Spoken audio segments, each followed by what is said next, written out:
Hello, കഴിഞ്ഞ അപ്പത്തിൻ്റെ video post ചെയ്തപ്പോൾ അതിൽ കറുത്തപ്പം എന്ന് മെൻഷൻ ചെയ്തിട്ടുണ്ടായിരുന്നു. പണ്ടൊക്കെ കറുത്തപ്പം വെളുത്തപ്പം എന്നൊക്കെയാണ് പറഞ്ഞിരുന്നത്.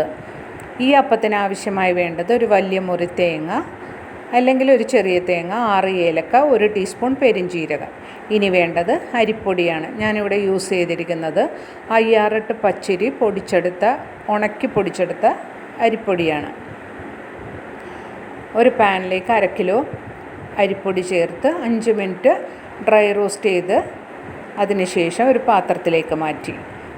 എടുത്തു വച്ചിരിക്കുന്ന തേങ്ങയിലേക്ക് കുറച്ചായിട്ട് വെള്ളമൊഴിച്ച് മിക്സിയിലിട്ട് അടിച്ച് പാല് പിഴിഞ്ഞ് ആ പാല് കൂടെ ഇതിലേക്ക് ചേർത്ത് നല്ലതുപോലെ ഒന്ന് യോജിപ്പിച്ചു. വേറെ വെള്ളമൊന്നും ചേർക്കുന്നില്ല, തേങ്ങാപ്പാൽ മാത്രമാണ് യൂസ് ചെയ്യുന്നത്.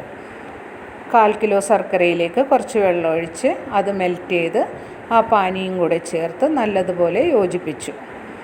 ഒരു ഇഡ്ഡലി പാത്രം വെച്ചു, അതിലേക്ക് വെള്ളമൊഴിച്ച് തട്ട് വെച്ചു. ഒരു പ്ലേറ്റ് എടുത്തു, അതിലേക്ക് നെയ്യ് തടവി അതും റെഡിയാക്കി വെച്ചു.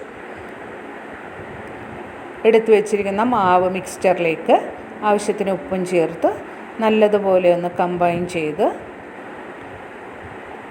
നെയ്യ് തടവിയ പാത്രത്തിലേക്ക് കോരി ഒഴിച്ച്, ഒരുപാട് അങ്ങോട്ട് തിക്കായിട്ട് ഒഴിക്കണ്ട, ഒരു 1 ഇഞ്ച് പൊക്കം മതിയാവും. അടച്ചു വെച്ച് വേവിച്ചു. വെന്തോന്ന് സംശയം ഉണ്ടെങ്കിൽ ഈർക്കൽ കുത്തിയിട്ട് സ്റ്റിക്കി അല്ലെങ്കിൽ അത് ഓക്കെ ആണെന്ന് അർത്ഥം. നല്ല ടേസ്റ്റി ആയിട്ടുള്ള അപ്പം റെഡിയായി.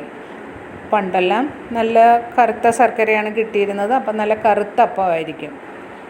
ഇതിനെ വട്ടയപ്പം എന്നാണ് പറയുന്നത്.